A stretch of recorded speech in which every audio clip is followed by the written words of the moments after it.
Hi, my name is Adrian DeMombro. I'm here on this rainy day. It's kind of a thundery rainstorm. And what I want to share with you is some experiences I've been having with vertigo and dizziness and a spinning sensation that's caused by, well, could be caused by a number of things. But right now, I'm thinking that I have a labyrinthitis, which is an inner ear, um, basically a really bad inner ear infection. Um, Caused by viruses. Could be bacteria, but it's usually viral from what I've learned in my research. There's a thunder. So I've been going to doctors. I was hospitalized at first because I had a spinning episode and triggered a panic attack while I was at work. It was really embarrassing. Everybody thought I was having a heart attack. The doctors at the emergency room checked me for a heart attack, and I'm fine. No issues there.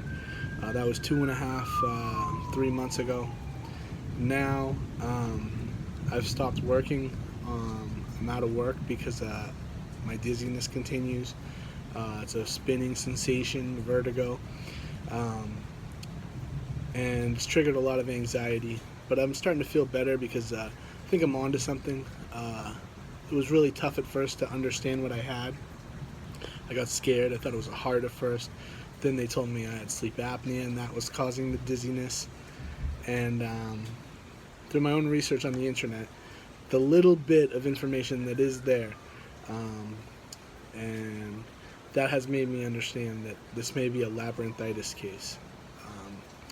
And I'm going to document my journey here going through this, and hopefully it's going to help other people that are dealing with vertigo, extreme dizziness. Some people with this labyrinthitis have hearing issues, ringing in the ears. I have a little bit of that, but it's overwhelming dizziness and number two symptom, anxiety, because you don't know what you have. Just the world is spinning around you. And I've had to put a lot of things on the back burner in my life. I can't believe I'm out of work. I am happily employed as a chef. This really bad episode where I had to go to the hospital back in April, I was just doing my normal work routine. All of a sudden, everything's spinning around me and dizziness. So I didn't know what to make of it. I'm a pretty healthy person. I'm known for being durable. I never call in sick from work. And, the purpose of starting this video documentary is just to create awareness and help other people. Because I've spent the last few weeks, 2 weeks ago I stopped working, and I've just been searching on the internet, trying to find solutions, trying to understand more about the different bodily systems that control dizziness, movement, and it's been kind of a crunch education. And the doctors are in a tough spot because dizziness is a really tough thing to diagnose. And so I got a lot of speed bumps along the way. But I don't fault them. It's not really the doctor's fault. It's just they have to kind of eliminate worst case scenarios first. So now I'm feeling better. I got an MRI on Monday. Today's Saturday. So, they didn't find a giant asteroid lodged in my brain. There wasn't any Swiss cheese up there. So, I'm cleared from a standpoint of all the scary, serious stuff. Although this may be a pretty serious condition. From what I've heard about labyrinthitis, is that you do get better, but it heals really slowly, and it's just a slow progression, and you do get better. But my balance issues, vertigo, spinning hasn't stopped. I've worked on my anxiety this week.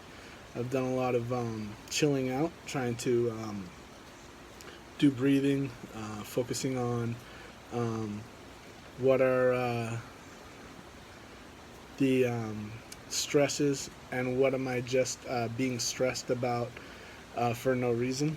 And that's helped me a little bit. I've also reached out to a lot of family and close friends, try to get some ideas, perspectives, and one of those persons that I reached out to is a counselor, and deals with anxiety patients. And I asked him, I said, is this just anxiety? Is this causing this dizziness and this vertigo sensation? And could it just be that I'm anxious? And he said he's had a lot of anxiety clients, and they've never reported constant dizziness. So although I might be having these panic attacks and these episodes of anxiety, he doesn't think that it's only attributed to anxiety. He thinks there's some vertigo going on there. And that's, I'm off on my journey, basically, to try to get some solutions. Unfortunately, I can't work right now.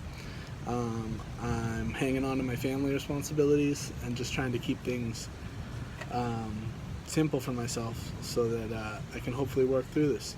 So this is my first video. Never done a video documentary before, and you know, this is giving me a reason to. After all, I'm not working, so I have an appointment with a neurologist to follow up after my MRI. That's on Tuesday, and at that point, you know, it's a neurologist that I have an appointment with. He's a stroke expert for young adults. So we got to cross that last thing kind of off the list. But you know, I've been you know, dealing with doctors for the longest time, and it's been really the first time in my life where I've had to you know, dive into that world of medical and trying to figure out how I can get some time off work, which was really emotional to tell my boss that I couldn't work anymore because of this condition. I mean, I had kept the communication open about it. You know, everyone knew at work because I had that attack at work, that something was going on with my health. But it was a mystery. I mean, healthy guy, I'm 36 years old, going down for apparently no reason, and I was in another dimension. And I say I was because I think I've made a big step forward right now, conquering a little bit of the anxiety, not knowing what was causing this. Because, you know, there are a couple other videos on YouTube about labyrinthitis, and they helped a lot. So, yeah, here goes my journey. Hopefully I can get better, back to working, back to living my life normally without the constant dizziness like I'm rocking on a boat, and without the spinning sensation of vertigo. So, thank you for tuning in, and I hope this really helps someone that's in those early anxious stages of not understanding really what's going on. Hopefully I can provide some, you know, tools that will help someone get through it, because you're not alone. People do deal with this. It's very difficult to diagnose, and that's all.